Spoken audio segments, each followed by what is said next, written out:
Hello बच्चों, कैसे हो आप लोग। मेरा नाम है बायो अमन। आपका स्वागत करता हूं बायो अमन पॉइंट पर। आज के इस वीडियो में बात करेंगे कक्षा 11 स्पेशली हिंदी मीडियम वाले बच्चों को। आज हम पढ़ाने वाले हैं जीव जगत, द लिविंग वर्ल्ड। ठीक है, आप किसी भी बोर्ड के हैं, आपके बोर्ड में एनसीईआरटी चलती ना, एनसीईआरटी चलती ना, मैं टोटल आपको यहाँ पे एनसीईआरटी से पढ़ाऊंगा। ठीक है, किस बुक से? एनसीईआरटी बुक से, और कहीं से नहीं। शुरू करें। बहुत कम समय में हमको समाप्त भी करना होगा इस क्लास को, है ना, और अच्छे से समझ के पढ़ना भी होगा। तो चलिए, सबसे पहले यदि हम बात करें जीव क्या होता है। ठीक है, जीव क्या होता है। जीव जब हम देखते हैं तो हमें देखने को मिलता है कि पृथ्वी पर लगभग दो चीजें हमें देखने को मिलती। पहली चीज देखने को मिलती है सजीव, है ना, एंड सेकेंड इज निर्जीव। ठीक है, पहली चीज हमको देखने को मिलती है लिविंग, एंड सेकेंड हमको क्या देखने को मिलती है? Non living. बताइए, देखने को मिलता है कि नहीं? मिलता है कि नहीं? यस या नो, जवाब दीजिए ना। तो जीवन क्या होता है? जीव वही होता है जो सजीव होता है, जीव होता है। जीवन क्या होता है? What is life? जीवन क्या है? ठीक है, इस चीज को हम यहां पे समझेंगे। जीवन क्या होता है? तो आपने देखोगे कि एक व्यक्ति होता है, उसका जन्म होता है, ठीक है, फिर वो मर जाता है। जो जन्म से लेकर के मृत्यु के बीच का समय, ठीक है, यही उसका जो है लाइफ होता है। इसी को लाइफ स्पैन, जीवन काल के नाम से भी जानते हैं, जीवन अवधि के नाम से भी, है ना। जीवन क्या होता है? जीवन किसमें होता है? तो जीवन होता है सजीव में। और एक दूसरा क्वेश्चन होता है जो आपका दार्शनिक क्वेश्चन हो जाता है कि जीवन का उद्देश्य क्या है ना। इस विषय पर चर्चा हम नहीं करेंगे, और अगर करेंगे भी हम कभी, तो वो करेंगे हम बायो अमन मोटिवेशन वाले चैनल पे। ठीक है, तो यहां पे जो सजीव होता है उसी में क्या होता है? जीवन होता है। ठीक है, तो अब हम देखेंगे कि सजीव हम किसको कह सकते हैं। ठीक है, किसको हम कह सकते हैं कि ये सजीव है। जीवन जो होता है, ठीक है, एक कोशिका है। ये देखिए, ये क्या है? सेल है। सेल, अभी समझना ध्यान से। एक कोशिका है, इस कोशिका के अंदर न्यूक्लियस है, ये आपका माइटोकॉन्ड्रिया है, ये आपके गोल्जी बॉडीज है, ये सारा कुछ है। ठीक है, अब देखिए, इस कोशिका को क्या चाहिए? इस कोशिका को ऊर्जा चाहिए कि नहीं? बताइए। तो ये कोशिका को क्या चाहिए? भोजन। भोजन किससे मिले? भोजन से क्या मिलेगा? इसको ऊर्जा मिलेगी, एनर्जी मिलेगा। ठीक है, तो जब ये भोजन अंदर जाएगा तो इस भोजन का पाचन होगा कि नहीं? इस कोशिका के अंदर पाचन होगा। भोजन पचा तो भोजन का अवशोषण होगा कि नहीं होगा? यस या नो? आपने बोला अवशोषण भी होगा। अवशोषण के बाद उस भोजन का श्वसन होगा कि नहीं होगा? श्वसन की क्रिया होगी कि नहीं होगी? ठीक है, उस भोजन से हमको ऊर्जा प्राप्त होगी कि नहीं? एटीपी के फॉर्म में, एडिनोसिन ट्राइफॉस्फेट के फॉर्म में होगी ना। इसके बाद उस भोजन का उत्सर्जन होगा कि नहीं होगा? पाचन हो रहा है, अवशोषण हो रहा है, श्वसन हो रहा है, उत्सर्जन हो रहा है, फिर उस भोजन में जो हमको मिला उसका परिसंचरण होगा कि नहीं होगा? पूरे कोशिका के अंदर फैलेगा कि नहीं फैलेगा? आपने बोला यस, फैलेगा। ठीक है, तो इसी के अंदर ये क्या चल रहा है? ये जीवन है, यही जीवन है। क्या है इसके अंदर? ये जो जितनी भी क्रियाएं चल रही हैं, यही है आपका जीवन, यही है आपकी लाइफ। क्या है? यही है आपकी लाइफ। ठीक है, अब देखिए क्या होता है कि जो जीव होता है, अब ये कोशिका किसके अंदर होती है? किसी जीव के अंदर। जीव कैसा होता है? तो वो होता है सजीव। ठीक है, तो जो कोशिका जो सजीव होता है उसके अंदर आपकी पाचन, श्वसन, उत्सर्जन, ठीक है, और ये कोशिका जब खाना खाएगी तो इस कोशिका में वृद्धि होगी। क्या होगी? वृद्धि होगी। कोशिका में धीरे धीरे जनन की क्रिया होगी। ठीक है, कोशिका में वृद्धि होगी, जनन होगी, है ना। ये कोशिका क्या होगी? पर्यावरण के प्रति संवेदना होगी इस कोशिका में। ठीक है, तो ये सारी चीजें किसके अंदर होंगी? इसी कोशिका के अंदर। और इसी कोशिका के अंदर क्या है? जीवन है। क्योंकि ये कोशिका कैसी है? ये कोशिका है आपकी सजीव। कैसी कोशिका है? सजीव। अब देखेंगे आखिरकार सजीव क्या होता है। ठीक है, सजीव कोशिका क्या होती है? सजीव ऐसी होती है जिसमें जीवन होता है। ठीक है ना। सजीव में देखेंगे कि सजीव के कौन कौन से ऐसे अभिलक्षण हैं, कौन कौन से ऐसे अभिलक्षण है या फिर लक्षण है जिनके द्वारा, जिनको देख करके हम कह सकते हैं कि ये जो जीव है ये जो है सजीव है। ठीक है, फर्स्ट है आपके एनसीईआरटी में वृद्धि, जिसको बोलते हैं ग्रोथ। ठीक है, वृद्धि। अब होता क्या है समझिएगा। वृद्धि जो होता है वो सजीवों में होता है। बताइए, होता है कि नहीं? बताइए। सभी जीव वृद्धि करते हैं नहीं? बताइए। जीवों के आयतन में वृद्धि होता है। ठीक है, जीवों के भार में वृद्धि होता है। ठीक है, जीवों के क्षेत्रफल में वृद्धि होता है। ठीक है, हो रहा है कि नहीं? जीव खाना वाना खा रहा है, उसका आयतन बढ़ा जा रहा है, उसका एरिया बढ़ा, क्षेत्रफल बढ़ा जा रहा है। ठीक है, खाना खाते खाते बहुत भारी हो गया तो उसके भार में ये वृद्धि हो रहा है कि नहीं? और ये सभी जीव क्या करते हैं? ग्रोथ। सभी जीवों के अंदर क्या होती है? वृद्धि होती है। ठीक है, जीव की भार में वृद्धि और इसकी कोशिका में वृद्धि। ठीक है, बोल सकते हैं हम संख्या में वृद्धि हो रही है कि नहीं हो रही है? वृद्धि तो सजीव में हो रही है, नो डाउट, है ना। जितने भी सजीव हैं उनके अंदर वृद्धि की क्रिया हो रही है। ठीक है, जो मल्टी सेलुलर जीव होते हैं, यानी कि जो बहुकोशिकीय जीव होते हैं। कौन से जीव? बहुकोशिकीय जीव। उनके अंदर जो वृद्धि होती, पता कैसे होती है? हमारे अंदर वृद्धि कैसी होती पता है? कुत्ते के अंदर वृद्धि, बिल्ली के अंदर वृद्धि, गाय के अंदर वृद्धि, बैल के अंदर वृद्धि, है ना, खरगोश के अंदर वृद्धि कैसे होती पता है? नहीं पता क्या? वो होती है कोशिका विभाजन के द्वारा। डोंट वरी, मैं बताता हूं किसके द्वारा? कोशिका विभाजन के द्वारा। ठीक है, जिसको बोलते हैं सेल डिवीजन।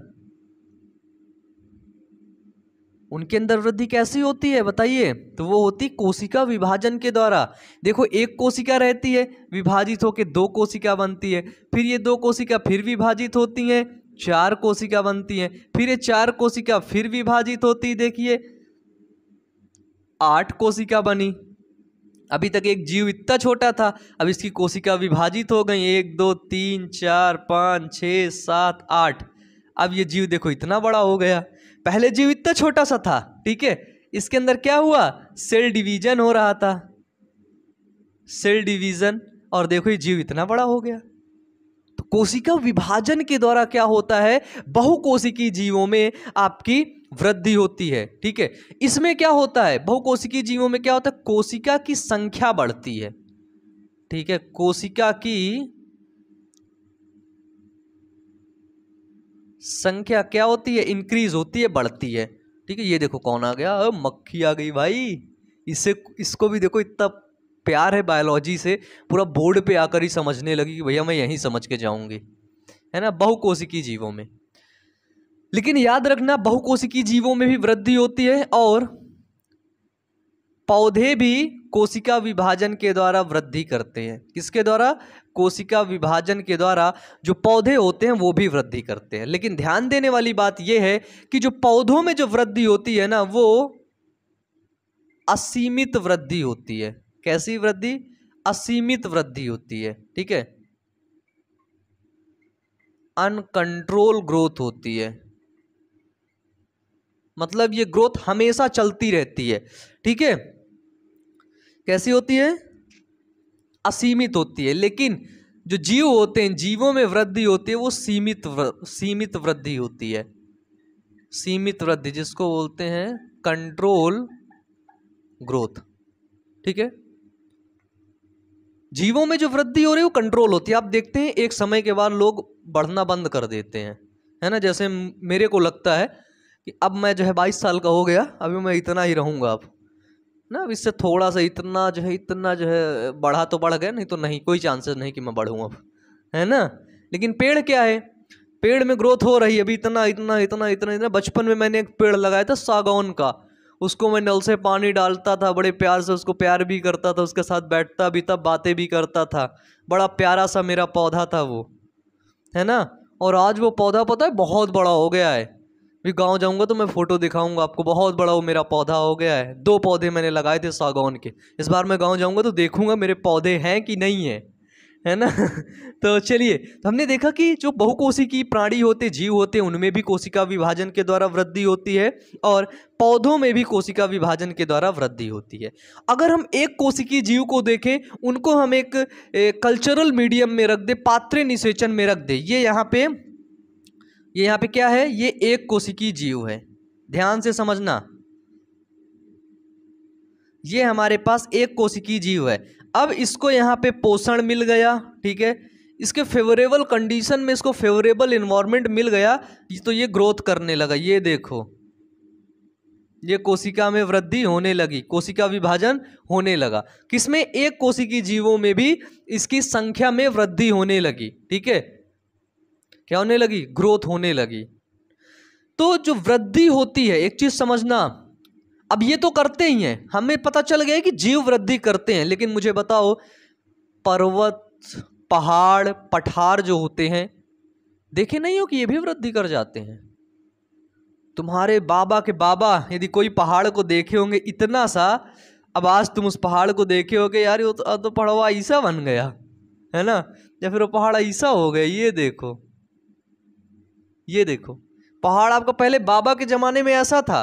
बाबा मतलब बाबा के बाबा मान लो 500 साल पहले, है ना, 500 ईयर एगो, एंड अभी 2023 में तुम देखते हो ऐसा है। तो उस पहाड़ में भी तो वृद्धि हुई। पहाड़ तो निर्जीव है, क्या है? पहाड़ तो निर्जीव है। तो क्या हम वृद्धि को सुस्पष्ट लक्षण मान सकते हैं सजीव और निर्जीव का, सजीवों का? कि हम बोल सकते हैं कि जिसमें वृद्धि हो रही है वो सजीव होता है? क्या हम बोल सकते हैं कि जिसमें वृद्धि हो रही है, जिसमें ग्रोथ हो रही है, वो सजीव होता है? बताइए। क्योंकि ग्रोथ तो इसमें भी हो रहा है। ग्रोथ 2 प्रकार का होता है, ठीक है।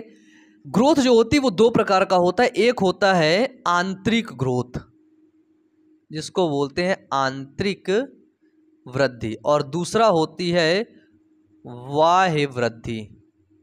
ठीक है, आंतरिक ग्रोथ मतलब इंटरनल ग्रोथ, और ये होती है एक्सटर्नल ग्रोथ। ठीक है, वृद्धि जो होती है वो 2 प्रकार की होती है। एक होती है आंतरिक, जो जीवों में होती है, पेड़ पौधों में होती है। वो कोशिका वृद्धि कैसी होती है? आंतरिक होती है। आंतरिक होती है ना, जब कभी बाहर की तरफ वृद्धि होने लगता है ना, फोड़ा फुंसी बन जाता है, बहुत रेयर केस में होता है ना, बहुत रेयर केस में होता है ना। लेकिन जिसमें बाह्य वृद्धि हो रही हो, एक्सटर्नल ग्रोथ, इस पहाड़, पर्वत, पठार में जो हमने देखा, इसके अंदर बाह्य वृद्धि हो रही है, इसके अंदर एक्सटर्नल ग्रोथ हो रहा है, यानी कि बाहर की तरफ ये वृद्धि कर रहा है। क्या कर रहा है? बाहर की तरफ ये वृद्धि कर रहा है। ठीक है, कहाँ दिमाग है तुम्हारा? समझ रहे हो ना? बाहर की तरफ उड़ के धूल कण बैठ रहे हैं, धीरे धीरे करके ये बड़ा हो गया। तो एक होता है एक्सटर्नल ग्रोथ, बाह्य वृद्धि। बाह्य वृद्धि होती किसमें? निर्जीवों में। और आंतरिक वृद्धि किसमें होती है? वो होती है सजीवों में। ऐसे डॉट करके बना के लिख लेना, ठीक है, सजीवों में। तो हमने देखा कि वृद्धि से क्या होती है? भार में वृद्धि होती है। ठीक है, भार बढ़ता है ना। तो सजीवों का भी भार बढ़ रहा है। और ये पहाड़ 500 साल पहले 500 किलो का था, अब हो गया 100 किलो का। 500 साल पहले कितने किलो का था? 500 किलो का था, अब ये पहाड़ हो गया 200 किलो का। नहीं यार, 500 किलो का था ना, तो हो गया 800 किलो का, है ना। मान लेते 1000 किलो का हो गया, पहले 500 किलो का था, अब 1000 किलो का हो गया, यही पहाड़। ठीक है, तो वृद्धि तो दोनों में हो गई ना, सजीव भी वृद्धि कर लिया, है ना, निर्जीव भी वृद्धि कर लिया। तो बड़ा सिंपल सा क्वेश्चन है, बताओ क्या वृद्धि को तुम सजीवों का सुस्पष्ट लक्षण मानोगे? सुस्पष्ट लक्षण की खाली बोल दो कि जिसमें वृद्धि होती है वो सजीव होते हैं, मानोगे? कभी नहीं मानोगे। ठीक है, तो एनसीईआरटी बोलती है अरे यार वृद्धि को तो मानेंगे नहीं, क्योंकि वृद्धि निर्जीवों में भी हो रही है, तो सुस्पष्ट लक्षण वृद्धि को नहीं मान सकते, डॉट करके लिख लो। ठीक है, फिर दूसरा आता है जनन, रिप्रोडक्शन। ठीक है, जनन दो प्रकार का होता है। ठीक है, एक होता है आपका लैंगिक जनन एंड सेकेंड इज अलैंगिक जनन। बड़े प्यार से समझना, बहुत सिंपल सा टॉपिक है। लैंगिक जनन मतलब होता है, इसको बोलते हैं सेक्सुअल रिप्रोडक्शन, है ना, और इसको बोलते हैं आसेक्सुअल रिप्रोडक्शन। लैंगिक जनन में क्या होता है? लैंगिक जनन में देखो सिंपल सी बात है, इसमें युग्मक बनता है और उस युग्मक का निषेचन होता है। ठीक है, गैमीट बना, निषेचन की क्रिया हुई। लैंगिक जनन में दो अलग अलग यानी कि विपरीत जनकों की आवश्यकता होती है, यानी कि नर प्लस मादा। इसके अंदर नर युग्मक बना, इसके अंदर मादा युग्मक बना। नर युग्मक को हमने बोला शुक्राणु, मादा युग्मक को हमने बोला अंडाणु। समझ आया ना, बहुत सिंपल सा था। अलैंगिक जनन में क्या होता है? लैंगिक जनन में युग्मक निर्माण तो होता है लेकिन उसका निषेचन नहीं होता है। ठीक है, वही युग्मक आगे जा करके नया जो है जीव का निर्माण कर देता है। ठीक है, ये प्रोसेस होता है किसमें? जनन में। ठीक है, जनन में। लैंगिक जनन किसमें होता है? मनुष्य में, कुत्ता में, बिल्ली में। ठीक है, अलैंगिक जनन किसमें होता है? जो है फंजाई में, है ना, आपका जो है हाइड्रा में। ठीक है, इन सभी में क्या हुआ? आपका अलैंगिक जनन हुआ। ठीक है, प्लेनेरिया में, हाइड्रा में, ईस्ट में, ये सभी क्या हुआ? जिसमें हुआ आपका अलैंगिक जनन। ठीक है, तो देखो होता क्या है बेसिकली, बहुकोशिकी जो जीव होते हैं, है ना, बहुकोशिकी जीव क्या करते हैं? सबसे पहले मल्टी सेलुलर ऑर्गेनिज्म क्या करते हैं? वो करते हैं ग्रोथ। जैसे तुम हो, अभी तुम हो, ठीक है, अब तुम्हारा बताऊंगा तो मजा आएगा। तुम हो, तुम्हारी शादी हुई किससे? पिंकी से। ठीक है, तुम पिंकी के साथ शादी किए, लेकिन तुम प्रोफेसर थे, है ना, बॉटनी के बहुत बड़े प्रोफेसर थे तुम। ठीक है, और पिंकी तुम्हारी क्या थी? वो MBBS MD थी। ठीक है, अब दोनों की शादी हुई। ठीक है, तुम लोग आपस में कहीं गए थे घूमने, तो आपस में नजरें टकरा गई, प्यार हो गया, तो अब बढ़िया बात चली आगे, तो शादी तक बात पहुंच गई। शादी हुई, शादी होने के 2 साल बाद तुम्हारा एक छोटा सा मुन्नू आया, जिसका नाम था मुन्नू। क्या नाम था? इसका नाम था मुन्नू। मुन्नू कैसा जीव है? बहुकोशिकीय जीव है। मुन्नू अभी से जनन नहीं करने लगेगा, 9 महीने के बाद आया है वो जनन करना शुरू कर दे, नहीं करेगा। वो क्या करेगा? मुन्नू पहले ग्रोथ करेगा, इतना बड़ा मुन्ना बनेगा। ठीक है, ये देखो मुन्नू अब बन रहा है क्या? मुन्ना, यानी कि ग्रोथ कर रहा है। ठीक है, अब ये जो मुन्नू है ग्रोथ कर लिया, हो गया ये 20 साल का, 20 ईयर। फिर ये मुन्ना थोड़ा सा जो है फैलने लगा, मोटा होने लगा खा खा के, है ना। अब मदर एंड फादर थोड़ा सा, है ना, वो कर रहे थे तो बड़ा हो गया, तो अब देखिए 25 साल बाद मुन्ना हो गया ऐसे। ठीक है, अब ये ग्रोथ करके क्या करेगा? अब ये रिप्रोडक्शन करेगा, अब ये जनन करेगा, जनन करके नई संतान बनाएगा। संतान बनाना कोई वो नहीं है यार, संतान बनाना इसलिए जरूरी है कि पृथ्वी पर उस जीव की निरंतरता बनी रहे, है ना। अगर आगे जा करके आप लोग जनन नहीं करोगे, ठीक है, आप लोग यदि बच्चे नहीं पैदा करोगे, तो एक समय आएगा कि पृथ्वी पर इंसानों की समाप्ति हो जाएगी। आपका वंश खत्म हो जाएगा, कुल ही खत्म हो जाएगा, धीरे धीरे करके तरह इंसानों के कुल खत्म हो जाएंगे। ठीक है, तो जो जनन होता है वो जीवों की निरंतरता को बनाए रखता है। ठीक है ना। तो जनन अच्छी चीज है, लेकिन कब अच्छी चीज है? अब अभी से नहीं कि अभी से ही अच्छी चीज है ना। उसके लिए है ना सारा कुछ कानून में लिखा हुआ है। ठीक है, तो हमको पता चल गया कि भैया जो सजीव होते हैं ना, क्या होता है, जो सजीव होते हैं वो क्या करते हैं, जनन करते हैं। तो क्या हम जनन को मान लें कि जनन एक सुस्पष्ट लक्षण है सजीवों का? नहीं, कुछ ऐसे जीव हैं, मैं तुमको बता दूं, मधुमक्खी को जानते हो ना, मधुमक्खी, रानी मक्खी जनन करती, जो श्रमिक मक्खी होती जनन नहीं करती। मधुमक्खी तो जनन करती ही नहीं। कुछ बंध्या, आपके शादीशुदा जोड़ों को क्या बोलते हैं? कुछ बंद शादीशुदा युगल, है ना। कुछ बंद क्या बोलते हैं यार उनको, क्या बोलते हैं भाई, क्या? कुछ बंद विवाहित जोड़े, मान लिख लो, हाँ यही बोलते हैं शायद। कुछ बंद विवाहित जोड़े, ऐसे जोड़े शादी तो हो गई लेकिन बच्चे नहीं पैदा कर पा रहे हैं, है ना। जनन करना मतलब होता है बच्चे पैदा करना। ठीक है, जनन जो है बंद तो है, बच्चे नहीं पैदा कर पा रहे हैं। ठीक है, तो ये जीव ऐसे हैं, क्या है, बच्चे नहीं पैदा कर पा रहे हैं। ठीक है, एक है आपका जो है खच्चर, आपने सुना, म्यूल, खच्चर भी बच्चे नहीं पैदा करता है।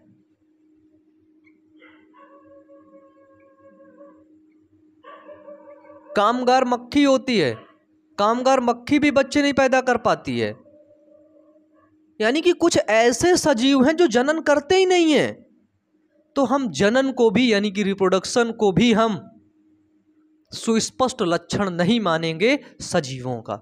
काट दो, वृद्धि और जनन दोनों को हम सुस्पष्ट लक्षण नहीं मानेंगे, अभिलक्षण नहीं मानेंगे। किसको मानेंगे फिर आता है आपका उपापचयन। उपापचयन जिसको बोलते हैं मेटाबॉलिज्म। ठीक है, इसको मिटा दूं क्या? सजीव क्या होता है, देखो, जो सजीव होता है ना,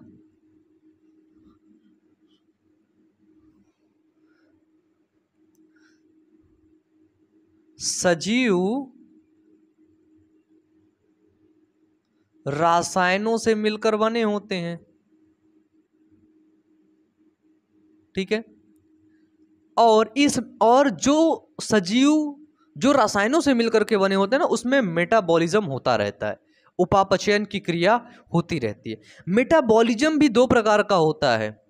ठीक है, एक होता है एनाबॉलिज्म, दूसरा होता है catabolism. Anabolism and second is catabolism. ठीक है, एनाबॉलिज्म क्या होता है, उपचयन होता है, है ना, उपचय। और ये होता है आपका कैटाबॉलिज्म, यानी कि अपचय। देखो उपचय में क्या होता है, सिंपल सी चीज, उपचय मतलब थोड़े थोड़े जो है अणुओं को मिला करके एक बड़ा अणु, है ना, कठोर अणु, जटिल अणु का निर्माण कर देना, है ना। यानी कि सरल अणु से क्या कर देना, सरल अणु से जटिल अणु बना देना, ये होता है उपचय। सरल अणु जैसे हमने ले लिए, बिल्कुल सिंपल सा एग्जांपल, आप लोग जानते हैं किसको, एमिनो एसिड को। किसको दोस्तों, एमिनो एसिड को, है ना। एमिनो एसिड मिल करके उसमें एनाबॉलिज्म की क्रिया हुई और ये एक बड़ा अणु बन गया। किसका अणु बन गया बताइए, वो बन गया प्रोटीन का। तो अमीनो एसिड से क्या बन गया, तो अमीनो एसिड से आपका बन गया प्रोटीन। सरल अणु थे किसके, अमीनो एसिड के, उससे क्या बन गया, उससे बन गया प्रोटीन। तो यह क्रिया क्या हुई, उपचय। ठीक है, जटिल अणु से जब सरल अणु बनते हैं तब वो क्रिया कहलाती है अपचय, है ना, कैटाबॉलिज्म।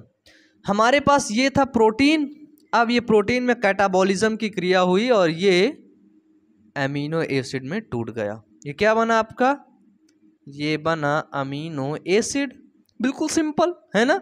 ये क्या है, प्रोटीन। तो जो ये उपापचयन की क्रिया होती है ना, मेटाबॉलिज्म होता है ना, वो सभी सजीवों में होता है और वो निर्जीवों में तो हो ही नहीं सकता भाई। निर्जीवों में कहां से होगा बताओ, हो ही नहीं सकता। मक्खी के अंदर भी होगा, कामगार मक्खी के अंदर भी होगा। जो जोड़े ना, शादीशुदा जोड़े जो बच्चे नहीं पैदा कर पा रहे थे, बंद थे, उनके अंदर भी ये उपापचयन की क्रिया हो रही है। खच्चर के अंदर भी उपापचयन की क्रिया हो रही है। कामगार मक्खी के अंदर भी उपापचयन की क्रिया हो रही है। निर्जीव के अंदर तो वैसे भी नहीं होगी, है ना।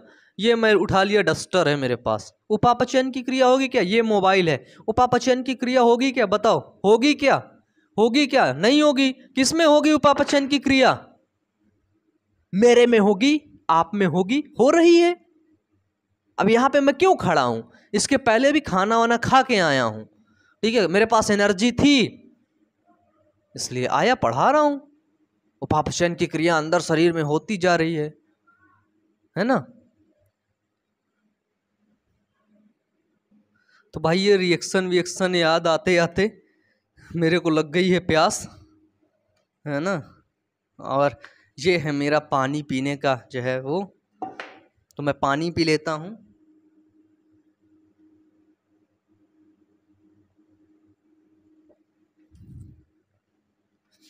वाओ, गला सूखने लगा। ठीक है, तो हमने क्या बोला? हमने बोला सजीवों का एक जो है सुस्पष्ट अभिलक्षण, सुस्पष्ट अभिलक्षण उपापचयन है। क्या है? उपापचयन है। ठीक है, उपापचयन के बाद हम देखेंगे कोशिकी संगठन।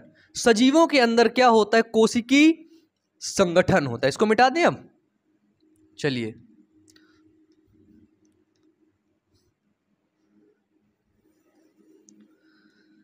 क्या हो रहा है इनके अंदर? इनके अंदर हो रहा है सेलुलर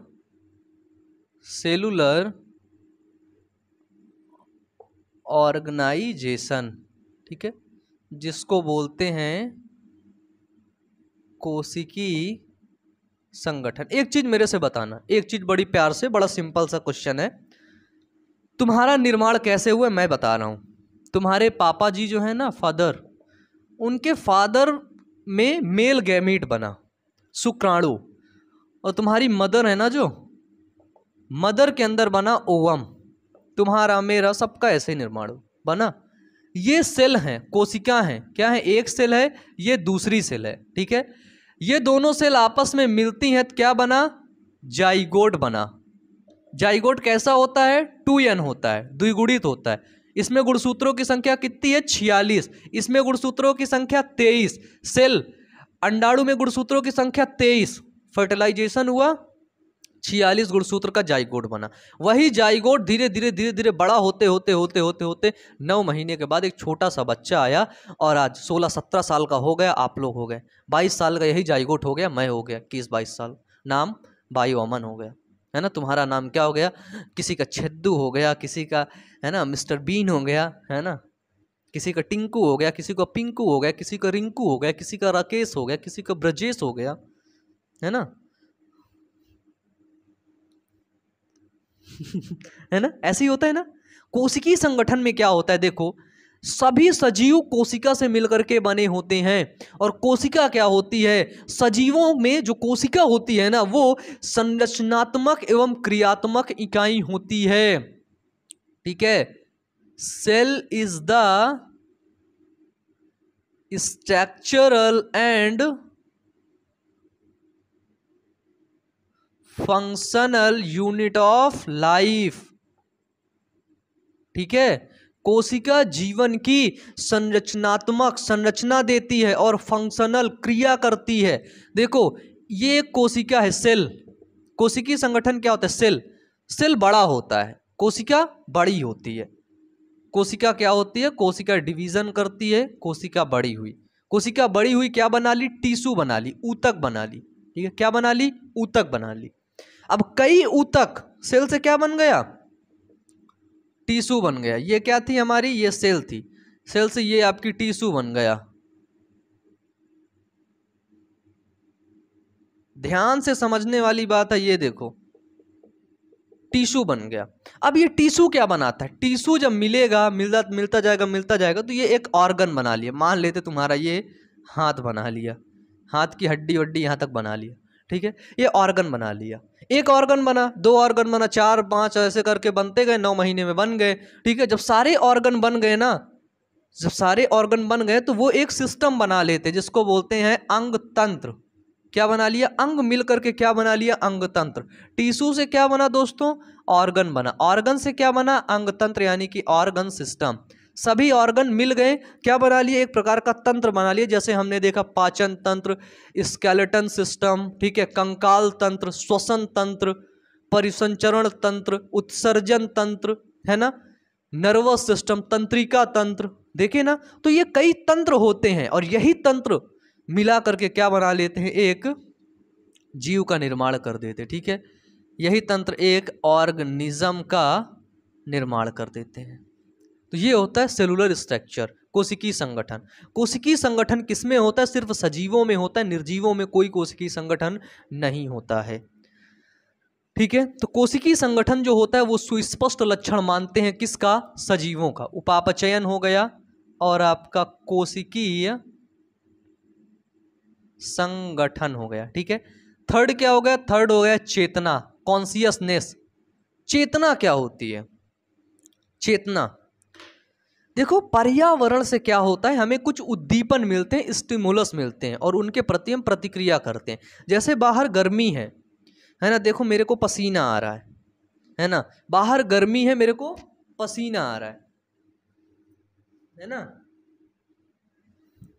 आप आए, मैं ऐसे सो रहा था, है ना, शाम को आप लोग आए मेरे से मिलने, है ना, मेरे को क्या पता सब आप लोग एक्सपेरिमेंट करते रहते हैं, एक्सपेरिमेंटल वीडियोस बनाते हैं, सब लोग यूट्यूबर हैं। आप लोग आए तो आप लोगों को कंटेंट चाहिए था अपना, ठीक है।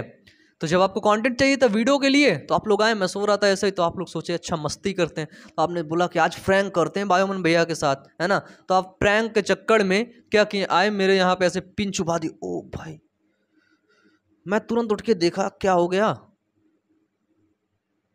है ना। या फिर आप आए, आप कोई अलग लेवल का प्रैंक कर रहे थे, बाहर थी गर्मी लेकिन आप एक पाइप के माध्यम से ठंडी ठंडी हवा भेज रहे थे मेरे को ठंडा लग रहा था, मैं बिल्कुल खुश हुए जा रहा था, है ना। तो ऐसे ही सभी जीवों के अंदर होता है, सभी सजीवों के अंदर चेतना होती, कॉन्शियसनेस होती है, ठीक है।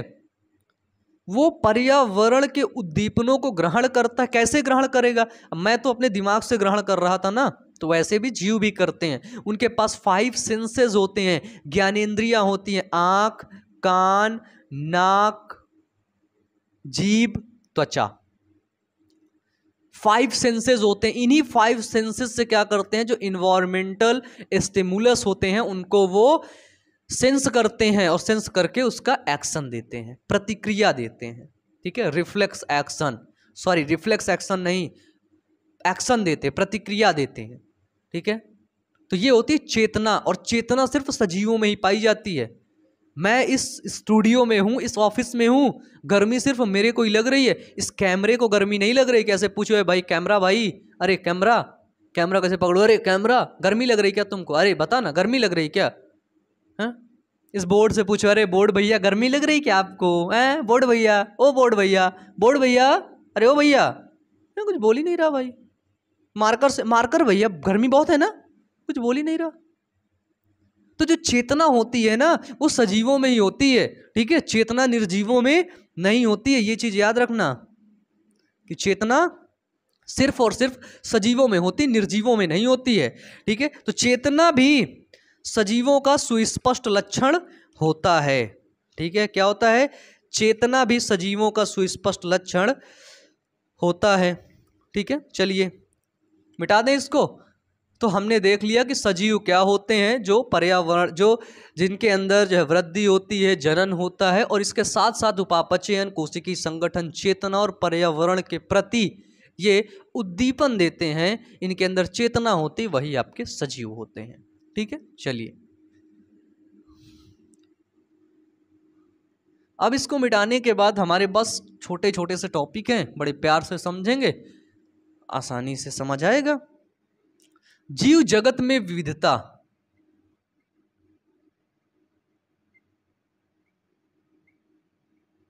देखो, पृथ्वी पर आप देखे होंगे कि अनेक प्रकार के जीव पाए गए और अनेक प्रकार के पौधे भी पाए गए। पौधे आप देखने चले जाते हो ना, तो पौधे आपको कई वैरायटियां मिल जाती हैं। अगर आप लोगों के घर में गार्डन हो ना, गार्डन है ना, कोई पौधे पेड़ पौधे लगाओ तो फोटो खींच के भेजना मेरे को इंस्टाग्राम पे, सबका गार्डन देखूंगा मैं, स्टोरी भी लगा दूंगा, ठीक है।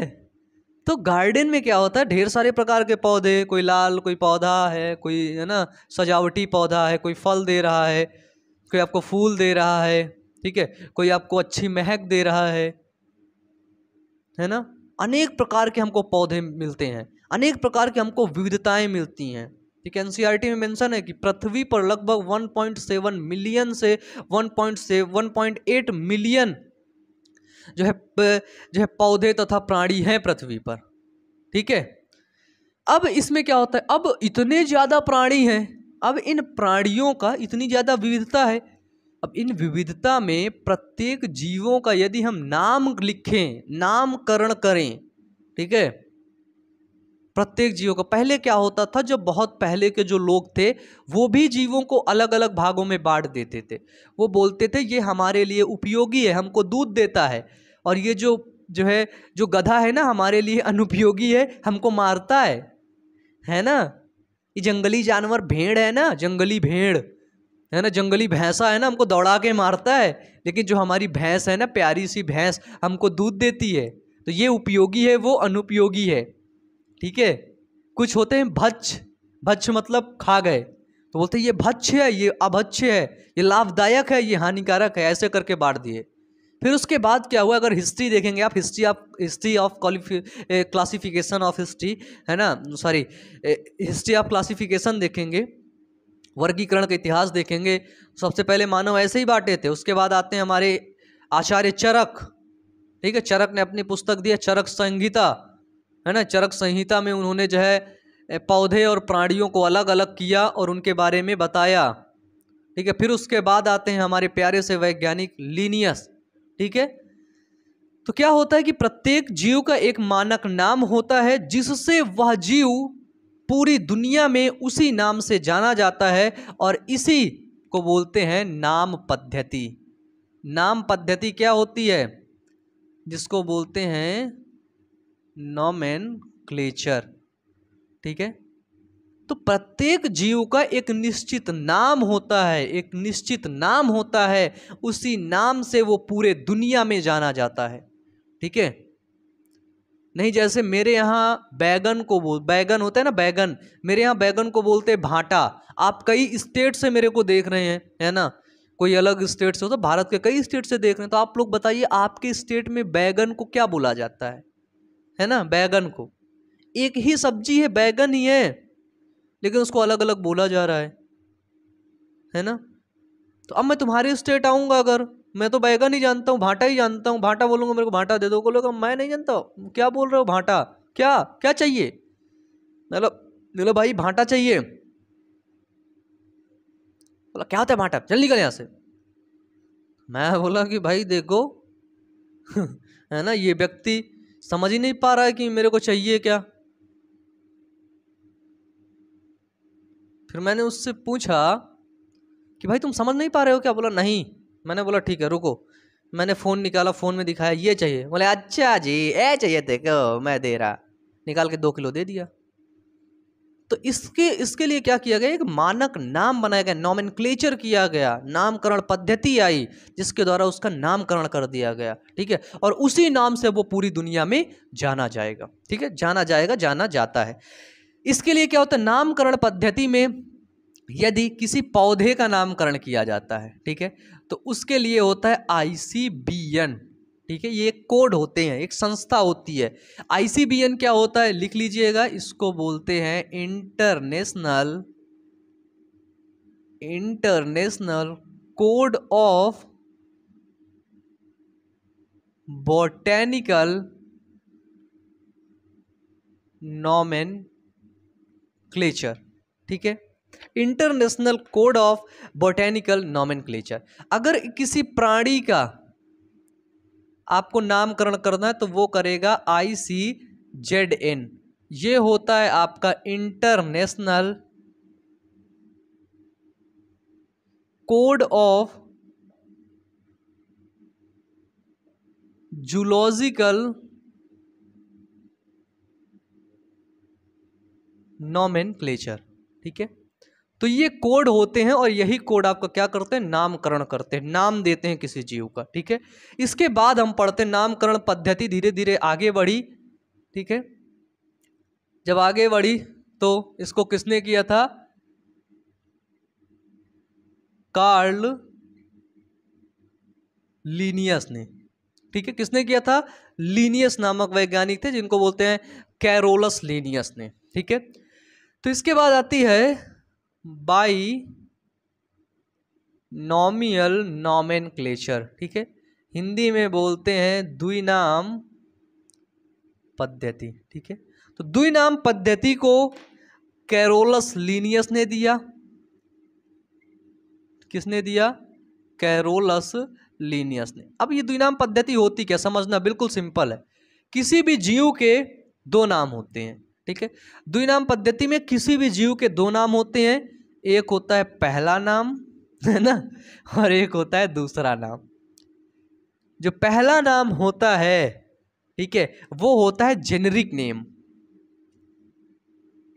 Generic name, and second name is species name.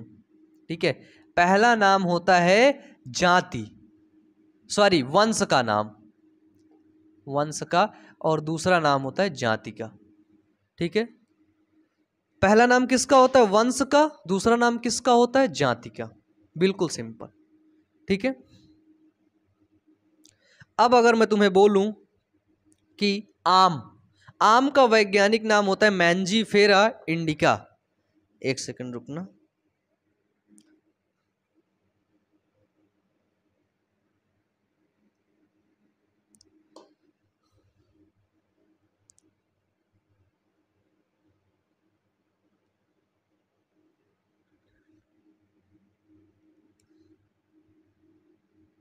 आम का वैज्ञानिक नाम होता है मैंजीफेरा इंडिका। अब इसमें बताओ पहला नाम क्या है, पहला नाम है मैंजीफेरा। तो मैंजीफेरा किसको इंडिकेट करेगा, मैंजीफेरा वंश को इंडिकेट करेगा कि नहीं, वंश को करेगा कि नहीं, तो मैंजीफेरा आपका वंश को इंडिकेट किया। ठीक है, क्या, मैंजीफेरा। अब इंडिका किसको इंडिकेट करेगा, इंडिका आपको जाति को इंडिकेट करेगा कि नहीं, जाति को। तो इंडिका कैसा हुआ, जाति को इंडिकेट किया। तो ये हुआ आम का scientific name, scientific name of mango. ठीक है, मैंगो का साइंटिफिक नेम हुआ। ठीक है, मैंजीफेरा इंडिका वैज्ञानिक नाम। वैज्ञानिक नाम याद कर लिखते समय ध्यान रखना, द्विनाम पद्धति में कैरोलस लीनियस ने बताया कि पहला लेटर इंग्लिश से लिखेंगे तो ये कैपिटल में रहेगा, and second letter is always small letter, हमेशा छोटे में रहेगा। ठीक है, और हमेशा ये लैटिन भाषा में लिखे जाएंगे, लैटिन भाषा में। अगर हिंदी से लिख रहे हैं तो तिरछा लिखेंगे, ये देखिए जैसे मैंने तिरछा लिखा है। ठीक है, और इनके बीच में, दोनों के बीच में स्पेस छोड़ेंगे हम, क्या छोड़ेंगे, इन दोनों के बीच में स्पेस छोड़ेंगे। और लास्ट में बताया कि इसके बाद लिन, ठीक है, मैंजीफेरा इंडिका लिन, लास्ट वाला जो नाम होता है वो होता है वैज्ञानिक नाम। क्या होता है, वैज्ञानिक नाम। ठीक है, ये चीजें होती है द्विनाम पद्धति में। तो किसी का भी जब आप नाम रखेंगे, नामकरण करेंगे, तो वहां पर जब आप उसका दो नाम करेंगे ना, तो वो होगा द्विनाम पद्धति, जिसमें पहला नाम आप क्या करेंगे, पहला नाम होगा उसके जाति का नाम, वंश का नाम, and second indica is species name, जाति का नाम। ठीक है, अब हम देखते हैं वर्गीकरण क्या होता है। ठीक है, अब ये जो मैंने आम, ये जो मेरा आम था बिल्कुल सिंपल है,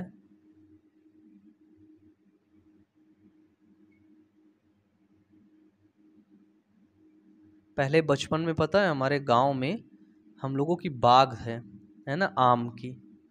तो वहाँ पे हम लोग जाते थे और पेड़ में चढ़ जाते थे किसी तरह से। मैं तो बहुत कम चढ़ पाता हूँ, है ना, किसी तरह से चढ़ता था, गिर विर भी जाता रहूँगा। फिर वहाँ से तोड़ तोड़ के आम खाते थे। लेकिन मेरे जो साथ में लोग जाते थे वो चढ़ जाते थे, वो मेरे को तोड़ ओड़ के देते थे। मैं नीचे खड़ा होकर मांगता रहता था, क्योंकि ऊपर चढ़ के कोई खा तो पाएगा नहीं, वो नीचे ही फेंकेगा। मैं नीचे ही रहता था, उठा उठा खाता था, है ना। लेकिन कुछ शरारती लोग रहते थे, वो ऊपर बैठ के ही खाते थे। तो उनसे प्यार से बोलना पड़ता था कि भैया मैं भी नीचे खड़ा हूँ, बहुत भूख लगी है, प्लीज़ करके एक आम दे दीजिए मुझे। जब प्यार से मांगता था तो लोग दे देते थे, है ना। तो देखिए, जैसे मैंने देखा, हेडिंग अगर आपको बनाने तो बना लीजिए टैक्सोनॉमी क्या होती है, वर्गीकरण क्या होता है। ठीक है, देखो जब वर्गीकरण होता है किसी भी जीव की, ये मान लो ये जीव में पादप और जंतु दोनों आते हैं। ठीक है, तो वर्गीकरण क्या होता है कि किसी भी जीव की निश्चित नियमों या सिद्धांतों के आधार पर जीवधारियों का जब वर्गीकरण किया जाता है, उसी को बोलते हैं वर्गीकरण, उसी को बोलते हैं वर्गीकी। ठीक है, जिसमें कुछ सरलता से दृश्य गुणों के आधार पर सुविधाजनक वर्ग में वर्गीकृत किया जाता है। ठीक है, आप हेडिंग बनाएंगे वर्गीकी क्या होता है, तो लिखिए कि निश्चित नियमों या सिद्धांतों के आधार पर जीवधारियों के वर्गीकरण को वर्गीकी कहते हैं, जिसमें कुछ सरलता से दृश्य गुणों के आधार पर, जिनको हम देख सकते हैं, सुविधाजनक वर्ग में वर्गीकृत किया जाता है, उसे वर्गीकी कहते हैं। हेडिंग बनाइएगा, नीचे लिखिएगा टैक्सा। क्या लिखेंगे आप लोग, लिखेंगे टैक्सा। ठीक है, टैक्सा क्या होता है, अध्ययन व सुविधा के लिए कुछ लक्षणों पर आधारित संवर्गों व समूह में जीवों को वर्गीकृत करते, उसी को टैक्सा कहते हैं। उदाहरण पौधे, जंतु, बैक्टीरिया, स्तनधारी, कुत्ता, बिल्ली, गेहूं, चावल आदि। ठीक है, टैक्सा इसलिए होता है ताकि ये सुविधाजनक वर्ग हो जाए। ठीक है, वर्गों की वैज्ञानिक शब्दावली होती है, जो वर्ग होते हैं ना, वर्गों में बांटा जाता है, तो वर्गों की वैज्ञानिक शब्दावली क्या होती है, टैक्सा। टैक्सा से ही मिलकर के बनता है टैक्सॉन। ठीक है, तो गुणों के आधार पर सभी जीवों को विभिन्न टैक्सा में वर्गीकृत कर देते हैं। अब ये आम है, मीठा है, तो इसको अलग टैक्सा में रखा। अब मैं करेला लिया, तीखा है, कड़वा है, सब्जी है, उसको मैंने अलग टैक्सा में रख दिया। ठीक है, तो जीवों के गुणों के आधार पर सभी जीवों को विभिन्न टैक्सा में वर्गीकृत किया जा सकता है। ठीक है, अब अगर देखें, सिंपल सा क्वेश्चन है, वर्गीकी का आधार क्या है। किसी भी जीव का आप वर्गीकरण कब करोगे, वर्गीकी का आधार क्या है, सबसे पहले तो उसके विशेषीकरण होगा, विशेष होगा वो, तभी वर्गीकरण करेंगे। फिर उसकी पहचान होगी। ठीक है, विशेषीकरण, पहचान, फिर उसका वर्गीकरण होगा। ठीक है, फिर उसकी नाम पद्धति होगी, फिर उसका क्या करेंगे, उसका नाम रखेंगे। ठीक है, उसका क्या करेंगे, उसका नाम रखेंगे। तो वर्गीकरण विज्ञान, एक वर्ड नीचे डाल के लिख लेना, जिसको बोलते हैं सिस्टमैटिक्स। सिस्टमैटिक्स, वर्गीकरण विज्ञान में क्या होता है, जीवों को नियमित व्यवस्था, यानी कि जीवों की निश्चित व्यवस्था वहां पर प्रदान की जाती है। कहां पर, वर्गीकरण विज्ञान के अंदर। ठीक है, समझ गए। अब हमारा नेक्स्ट टॉपिक है वर्गीकी संवर्ग। मिटा दें इसको। ICBN आपने देखा, ICZN आपने देखा, बताइए देखा आपने ना, देखा कि नहीं देखा। देखो यहां पे लिखो, इसको आप लोग नोट डाउन करो। तो चलिए, तो आप लोगों ने लिख लिया, अब इसको मिटा देते हैं, फिर हम आगे बढ़ते हैं।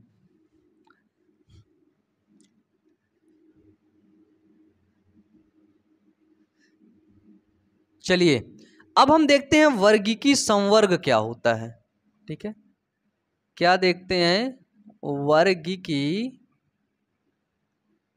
संवर्ग क्या होता है। ठीक है, जो वर्गीकरण का जो समूह होता है वो क्या होता है, टैक्सॉन होता है। ठीक है,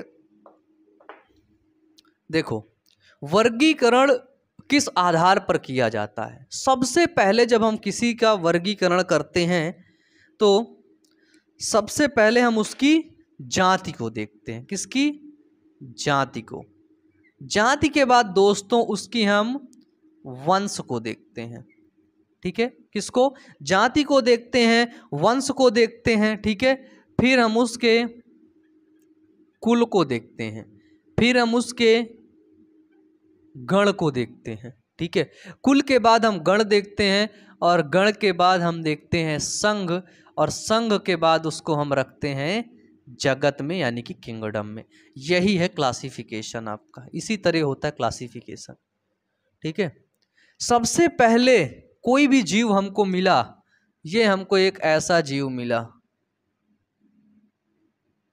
ठीक है। तो सबसे पहले हम इस जीव की हमने जाति को देखा, ठीक है। फिर इस जीव से जो मिलते जुलते जीव हैं उनको वंश में रख दिया। कई वंश मिला करके कुल बनाते हैं, समान वंश मिला करके कुल, और वही कई समान कुल मिला करके गण बनाते हैं, कई गण मिला के संघ बनाते हैं, और संघों को किस में रखा जाता है? किंगडम में रख दिया जाता है, ठीक है। जाति को बोलते हैं स्पेसीज, स्पेसीज के बाद वंश, वंश को बोलते हैं आपका स्पेसीज के बाद वंश, वंश को क्या बोलते हैं भाई? नहीं पता, एक सेकेंड। जीनस, सॉरी ध्यान से उतर गया था, जीनस। जीनस के बाद क्या बोलते हैं? कुल को बोलते हैं फैमिली, ठीक है। फैमिली के बाद क्या होता है? ऑर्डर, गण को बोलते हैं ऑर्डर। संघ क्या होता है? संघ को बोलते हैं डिवीजन, है ना, इसको फाइलम भी बोलते हैं। और फाइलम के बाद क्या होता है? वो होता है आपका किंगडम, ठीक है। अगर मैं आपको बताऊं, पहले इस जीव की जाति देखी जाए, ठीक है, इस जीव की जाति, फिर हमने देखा कि हम भैया इस तरह का कई जीव हमको देखने को मिले हैं, तो जाति के आधार पर इसका पहले वर्गीकरण हुआ, ठीक है। फिर इसको एक वंश में रख दिया गया कि भैया ये जीव इस वंश में है। फिर इस वंश के कई वंश जो समान वंश होते हैं, ठीक है, लगभग समान होते हैं, उनको मिला करके फैमिली में रख देते, कुल में रख देते हैं, ठीक है। ये एरो ऐसा चलता है, जीनस में रखें, कई जीनस को मिला करके फैमिली में, फैमिली को ऑर्डर में, ऑर्डर को फाइलम में, कई फाइलम आप कहाँ रखे होते? किंगडम में, ठीक है। जैसे अभी 5 किंगडम क्लासिफिकेशन जिसको R.H. विटेकर ने दिया था, ठीक है, kingdom Animalia, Plantae, Monera, protista, fungi, है ना, उन्हीं के अंदर इन सारे जीवों को रखा जाता है। अगर हम देखें जाति क्या होती है, स्पीसीज क्या होती है, ठीक है, तो किसी भी जीव की क्या होता है, ये देखो जाति वर्गीकरण की सबसे छोटी इकाई होती है, ठीक है, और सबसे बड़ी इकाई क्या होती है? सबसे बड़ी इकाई होती है, वो होती है जगत, जिसको बोलते हैं किंगडम, ठीक है। तो जो जाति होती है ना, जिनमें मौलिक समानताएं होती हैं, जिनका जीन पोल समान होता है, ठीक है, इसमें मौलिक समानताएं दिख रही हैं, इसलिए हमने बोला ये एक जाति की हैं, ठीक है। जिनमें मौलिक समानताएं होती हैं, जीन पोल समान दिखता है, जीन पोल समान होता है, ठीक है, उसी को बोलते हैं जाति, ठीक है। इसके बाद आता है वंश। वंश क्या होता है? तो समान गुणों वाली जातियों के मिलने से क्या बनता है? वंश। क्या होता है? समान गुणों वाली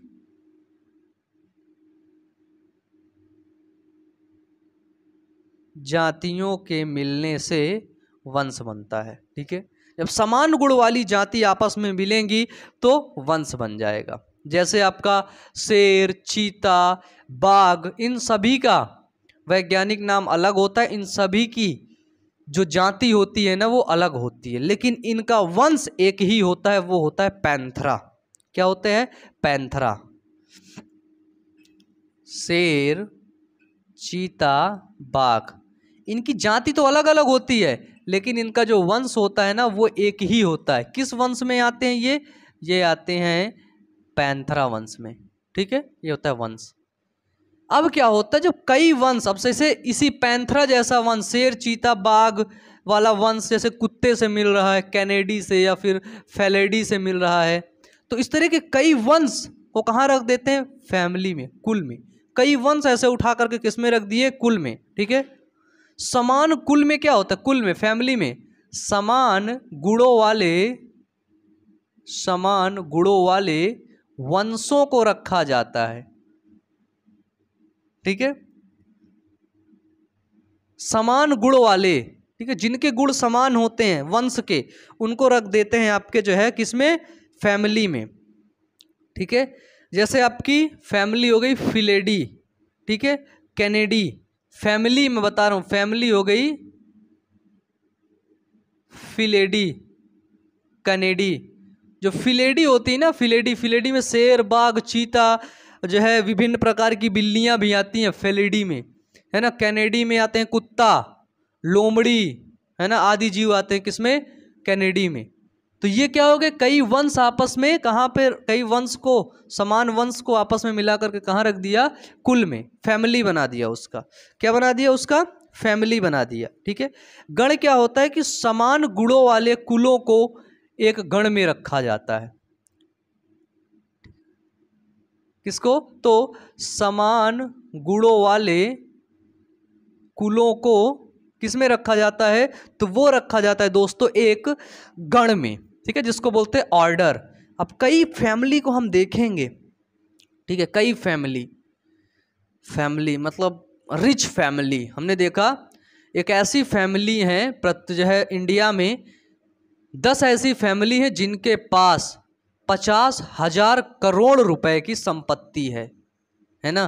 कितनी, 50,000 करोड़ रुपए की संपत्ति है, ठीक है, 10 फैमिली। तो हम उन फैमिली को कहाँ रख दिए, ऑर्डर में रख दिए, किसमें, ऑर्डर में। अब हमने देखा कि 50,000 करोड़ रुपए की संपत्ति वाले जो 10 फैमिली थी, उनसे ज़्यादा, उनसे कम, उन्हीं तरह की आपस में और कई फैमिलियां हैं, है ना। जब और कई फैमिलियां होंगी ना, तो कई जो ऑर्डर बना ना, तो वो ऑर्डर आगे जा करके डिवीज़न बना लेगा, संघ बना लेगा, ठीक है। कोई हमने जीव को देखा, वो जीव की जाति को मिलाया आपस में, ठीक है, फिर उस जीव को क्या रख दिया, कई जीव आपस में मिला के रख दिया, उसी तरह के वंश बन गया।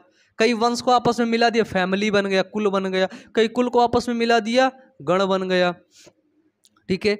गण के बाद आता है क्लास, जिसको बोलते हैं वर्ग, ठीक है। ओ भाई, मिस्टेक, सिली मिस्टेक। गण के बाद आता है वर्ग, ठीक है। ऑर्डर के बाद आता है दोस्तों क्लास, ठीक है। अब कई ऑर्डर मिलाकर के क्या बनते हैं, क्लास बनते हैं, जिसको बोलते हैं वर्ग, ठीक है। क्लास, क्लास क्या होता है, एक समान गणों का समूह, ठीक है, एक समान गणों का समूह क्या होता है, क्लास। अब कई क्लास को मिला करके किसमें रख देते हैं, एक समान जो है वर्गों का समूह क्या कहलाता है, संघ कहलाता है, फाइलम, डिवीजन या फाइलम। देखो डिवीजन वर्ड जो है वो जंतुओं के लिए किया जाता है, और फाइलम किसके लिए किया जाता है, तो फाइलम किया जाता है पौधों के लिए, ठीक है। ये इंपॉर्टेंट पॉइंट है। तो जो डिवीजन वर्ड होता है वो जंतुओं के लिए, और जो फाइलम होता है वो पौधों के लिए उपयोग किया जाता है, ठीक है। जैसे हमने देख लिया, जैसे कार्निवोरा आपने सुना है ना, ऑर्डर कार्निवोरा, प्राइमेट्स, ये क्या है, ऑर्डर है। कौन कौन से, कार्निवोरा हो गया, प्राइमेट्स है ना, बंदर वगैरह, बंदर, गोरिल्ला, मानव हो गया, किसमें आते हैं, प्राइमेट्स में आते हैं। कार्निवोरा हो गया कुत्ता, बिल्ली, है ना, भालू, शेर, ये सभी कार्निवोरा में आते हैं। तो ये ऑर्डर हैं, कार्निवोरा ऑर्डर, प्राइमेट ऑर्डर। और कार्निवोरा और प्राइमेट ऑर्डर को रख दिया किसमें, वर्ग मैमिलिया में, मैमिलिया, मैमिलिया में रख दिया, ठीक है। एक ही यम है, ओ डबल यम है, यहाँ पे बना लिया, है ना, मैमिलिया में इसको रख दिया। अब आता है संघ। कुछ विशिष्ट गुणों वाले वर्गों को एक संघ में रखा जाता है। संघ क्या होता है, कुछ विशिष्ट गुण वाले, कुछ स्पेसिफिक कैरेक्टर्स वाले वर्ग, क्लासेस को एक संघ में रखा जाता है, ठीक है। जैसे हो गया संघ आपका कॉर्डेटा, क्या हो गया, संघ कॉर्डेटा। इसके अंदर रेप्टाइला को भी रखते हैं, एवीस को भी रखते हैं, ठीक है, एम्फीबिया को भी रखते हैं, ठीक है, मैमिलिया को भी रख देते हैं। ये होता है संघ, ठीक है। और संघ के बाद आता है अपना किंगडम, जिसको बोलते हैं जगत, क्या बोलते हैं? जिसको बोलते हैं जगत। ठीक है, जगत सबसे बड़ी इकाई होती है। ये दो भागों में इसको बांटा गया था। कौन कौन से? एक होता है आपका पादप जगत, एक होता है आपका जंतु जगत। ठीक है, कौन सा? पादप जगत और जंतु जगत। अच्छा, मुझे एक चीज बताओ, जो जगत होगा सबसे समान गुण आपको यहां पर ज्यादा देखने को मिलेंगे ना। यहां पर उनके जो गुण होंगे जो समान होते हैं, वो यहाँ पर जाति पर ज़्यादा देखने को मिलेंगे, लेकिन यहाँ पर आपको जगत पर समान गुण कम देखने को मिलेंगे, है ना? बताइए। सबसे नीचे का जो टैक्सा है, जो जाति है, उसमें अधिक गुण समान होंगे। ठीक है, आधुनिक वर्गीकरण के अनुसार समस्त जीवों को 5 जगत में रखा गया है। मैंने आपको बताया, एनिमेलिया, प्लांटी, जो है animalia, Plantae, fungi, Monera, protista.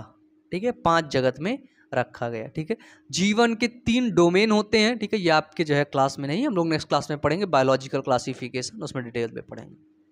ठीक है, अब इसके बाद हो गया ये चीजें खत्म। चलिए,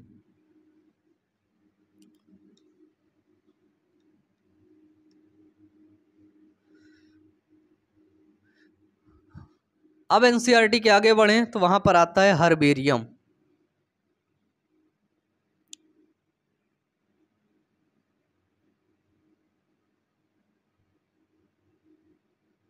हर्बेरियम क्या होता है?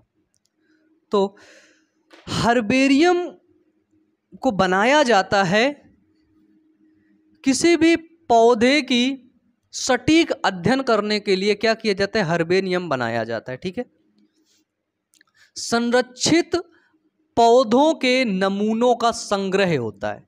जो पौधों को संरक्षित किया जाता है, उनका नमूना रखा जाता है। ठीक है, नमूना कैसे रखते हैं? एक सीट लेते हैं। क्या लेते हैं? एक सीट लेते हैं।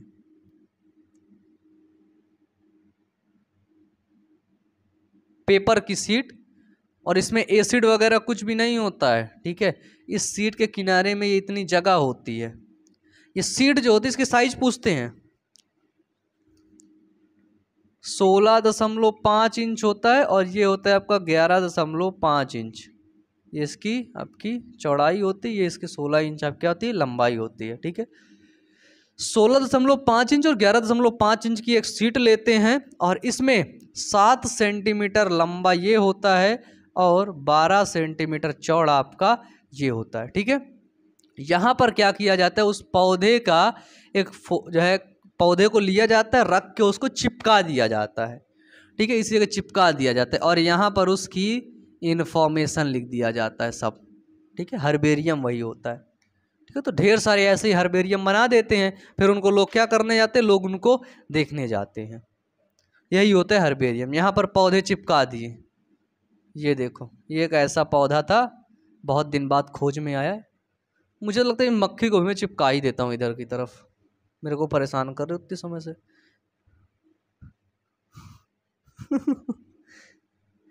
क्या चाहिए मैडम आपको? जाइए, डिस्टर्ब मत करिए। ठीक है, तो ये होता है हर्बेरियम। मैं आपको बताऊं, एक है royal botanical garden, Q, London में। कहाँ पे? लंदन में। Royal botanical garden, Q, London में है। यहां पर 60,000, कितने? सॉरी, 60 लाख पौधों का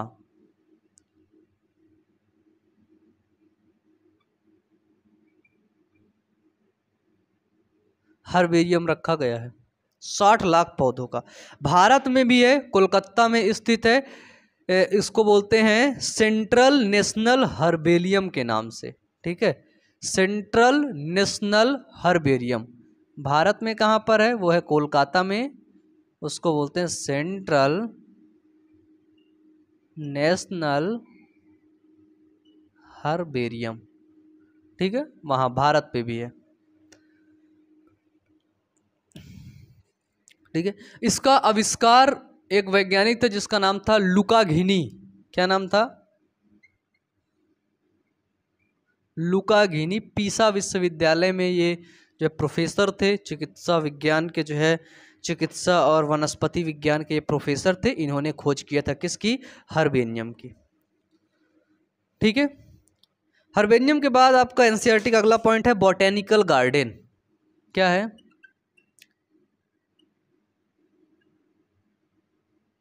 बॉटेनिकल गार्डन, दो टर्म आपको बता दूं, एक होता है इन सिटू, एक होता है एक्स सिटू। इन मतलब होता है अंदर, ठीक है, अंतः। एक्स सिटू मतलब होता है वाय, ठीक है।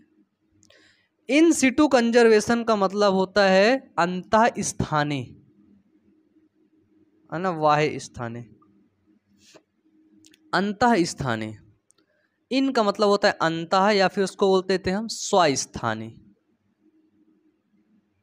स्वास्थाने। उसी के स्थान पे जब हम रख के किसी भी जीव का संरक्षण करते हैं तो वो होता है स्वास्थाने, ठीक है। जैसे आप हैं, यदि मैं आपको आपके घर में रह करके आपको सारा खाना वगैरह प्रोवाइड करवाऊं तो वो होता है स्वास्थाने, ठीक है। और यदि मैं आपको आपके घर से बाहर निकाल ले जाऊं, कहीं घुमाऊं टहलाऊं, फिर वहां आपको खाना लेकर के आके दूं, तो वो हुआ आपका वाय स्थाने एक्स सिटू कंजर्वेशन, ठीक है। तो बॉटेनिकल गार्डन क्या होता है, ध्यान से समझना इस चीज को, बहुत छोटा सा टॉपिक है, आपके एनसीईआरटी में है, ठीक है।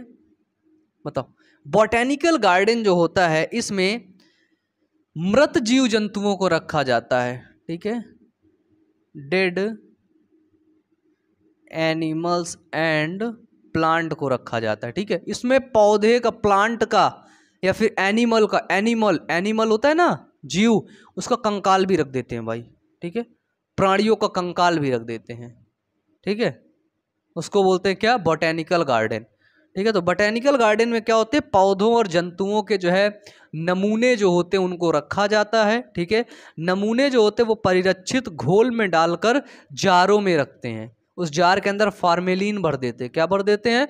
फॉर्मेलिन। आपने देखा होगा वहाँ पे बायोलॉजी लैब, यदि आप घूमने गए हो तो वहाँ पे देखना होगा कुछ ऐसे डिब्बे में भरे कुछ जीव मिलेंगे। किसमें भरे होते हैं? फॉर्मेलिन में भरे होते हैं वो, ठीक है। नमूने के लिए उनको रखा जाता है। तो ओ सॉरी, ये तो मैं आपको म्यूजियम के बारे में बता दिया भाई, वही तो मैं कह रहा, है ना। डेड एनिमल एंड प्लांट ये सब कहाँ पे रखा जाता है? ये सभी म्यूजियम में रखा जाता है, ठीक है, जिसको बोलते हैं संग्रहालय। बॉटेनिकल गार्डन तो मैं आपको गलत बता दिया ना। ये सब म्यूजियम में रखा जाता है, फॉर्मेलिन वगैरह में ऐसे करके भर के, ठीक है, उसको बोलते हैं संग्रहालय, ठीक है ना। बॉटेनिकल गार्डन हम पढ़ते हैं अभी भाई, बड़ा अच्छा सा टॉपिक है ना, बॉटेनिकल गार्डन। देखिए, बॉटेनिकल गार्डन क्या होता है? इसमें जीवित पौधों को रखा जाता है, ठीक है। क्या किया जाता है? जीवित पौधों का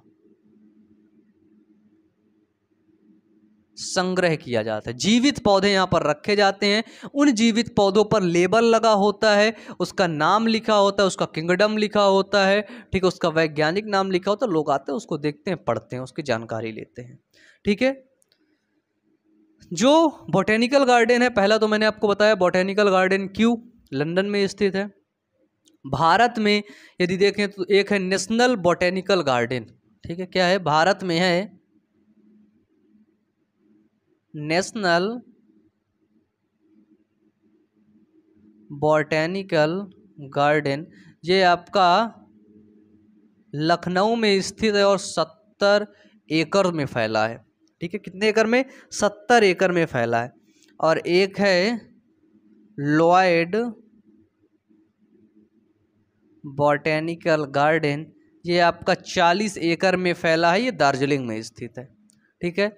और एक है इंडियन बॉटेनिकल गार्डन, जो कहाँ पर है? भारत के कोलकाता में स्थित है, ठीक है। इसके बाद हमने देख लिया म्यूजियम क्या होता है, जूलॉजिकल पार्क क्या होते हैं, है ना, जूलॉजिकल पार्क। आप लोग यहीं पे वो करें, वेट करें, 1 मिनट पानी पी लूं।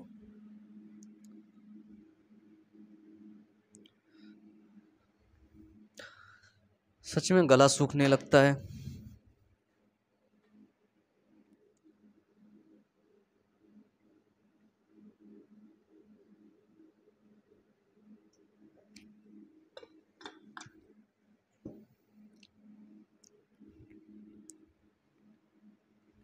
देखिए जूलॉजिकल पार्क में क्या रखा जाता है, जीवित जीवों और पौधों को रखा जाता है, ठीक है, उनको वैसा ही वातावरण प्रदान किया जाता है, ठीक है। तो ये कैसा होता है, ये एक्स सिटू कंजर्वेशन होता है,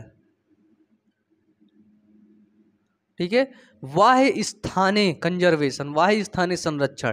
किसी भी जीव को लाया गया जूलॉजिकल पार्क यानी कि जू, चिड़ियाघर जानते हो ना, चिड़ियाघर देखने जाते हो गया दोस्तों के साथ, उसी चिड़ियाघर में उसको रखा और उसको खाना दिया, उसको वैसा इन्वायरमेंट दिया ताकि वो ऐसे वहाँ पे सरवाइव कर सके, ठीक है। और जो मानव होते हैं ना, उसको जूलॉजिकल पार्क में उसकी देख रेख भी करते हैं, ठीक है, उसके साथ जो है उसके एक जो है उसके साथ दोस्ती करते हैं, रहते भी हैं, देख रेख करते, खाना देते हैं, नहलाते पिलाते हैं, सब कुछ करते हैं, ध्यान रखते हैं, सेवा करते हैं, ठीक है। कहाँ पर, जूलॉजिकल पार्क में। जूलॉजिकल पार्क छोड़ दोगे तो जंगल चला जाएगा, अपना जंगल में रहेगा, अपना कुछ भी खाएगा, टहलेगा, है ना।